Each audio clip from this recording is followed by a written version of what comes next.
Hello everyone, I am Mofizul Islam, Assistant Professor in Mechanical Engineering, Dream Institute of Technology. The subject is air conditioning and refrigeration. The topic I will discuss today, vapor compression refrigeration system. In vapor compression refrigeration system, the topic will be covered in this session.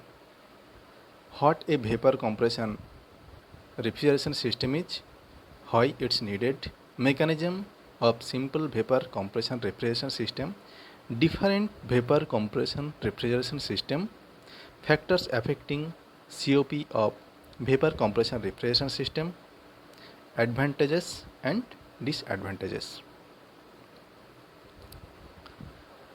So the what is VCRS system?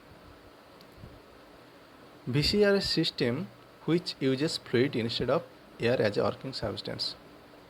In this system, phase change at least during on process. The fluid evaporates and condenses both in this system. In Carnot refrigeration system, isothermal heat rejection process requires slow piston movement. Reversible adiabatic process requires faster piston movements. So these two cannot be possible, and the Carnot refrigeration system is an ideal cycle which generating maximum possible COP, where working substance air or gas. In VCRS system, where fluid is used as working substance, whereas vapor is compressible as well as it can change phase during different process. There are some assumptions for ideal vapor compression cycle. These are irreversibility within the evaporator, condenser and compressor are ignored. No frictional pressure drops. Refrigerant flows at constant pressure. These are evaporator pressure and condenser pressure. Heat losses to the surroundings are ignored. Compression process is isentropic.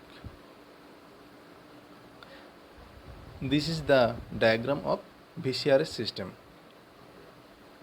You can see here there are mainly four components. These are compressor, condenser, expansion valve and evaporator.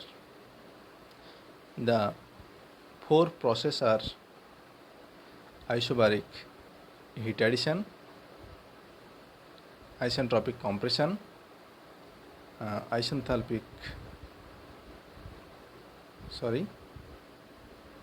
isobaric heat rejection and finally isenthalpic expansion.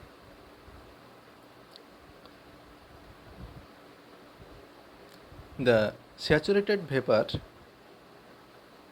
charged at the inlet of compressor.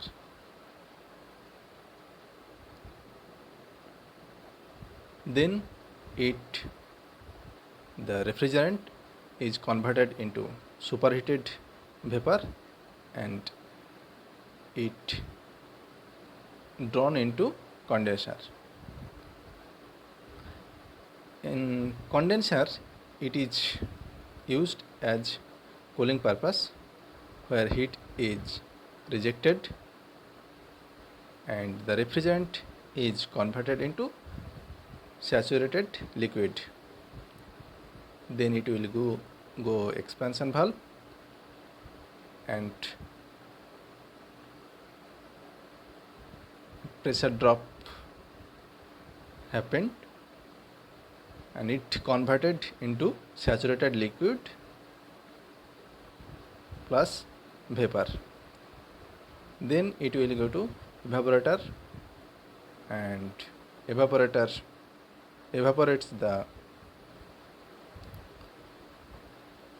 liquid refrigerant at a low temperature, then it passes to compressor again.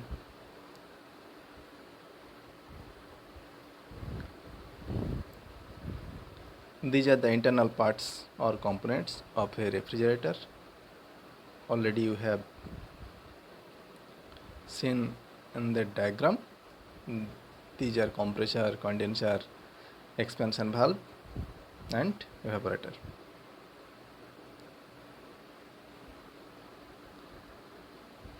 You can see here the diagram, temperature versus entropy and pressure versus enthalpy. In compressor, during process on to 2, isentropic compression. At the inlet of the compressor, low pressure, low temperature, and the outlet of the compressor, high pressure, high temperature and superheated vapor.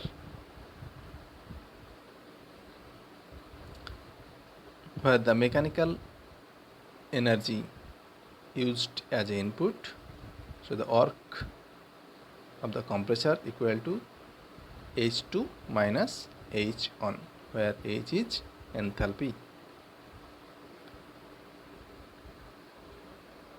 Look at the pressure and enthalpy diagram. There are 4 to 1, that is cooling effect or refrigeration effect. In condenser, during the process 2 to 3, isobaric heat rejection. The inlet of the condenser,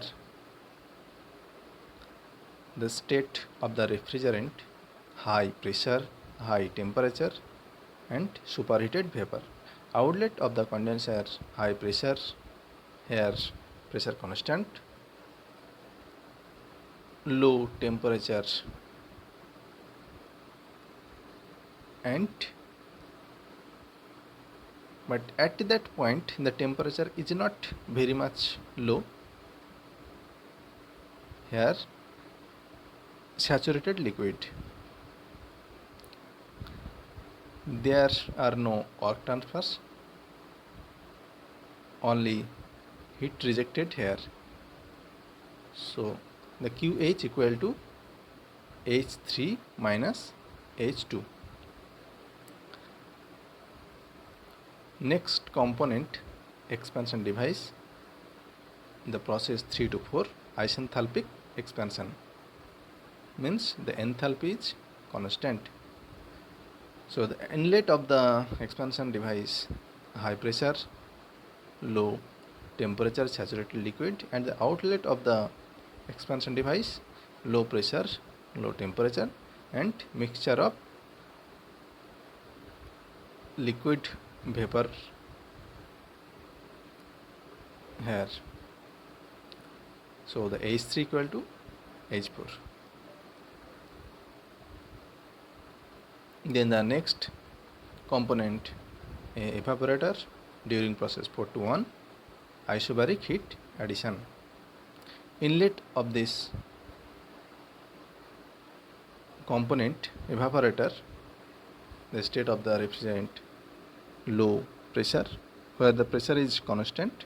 So the inlet and outlet pressure is constant, low pressure, and at the inlet low temperature, saturated liquid and vapor, and outlet of the evaporator, low temperature and saturated vapor.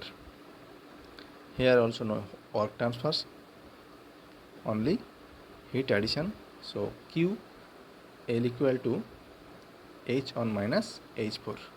You can see the diagram here, 4 to 1, 1 to 2, 2 to 3, 3 to 4, where 4 to 1 evaporating, 1 to 2 compression, 2 to 3 condensing and 3 to 4 expansion, where constant enthalpy.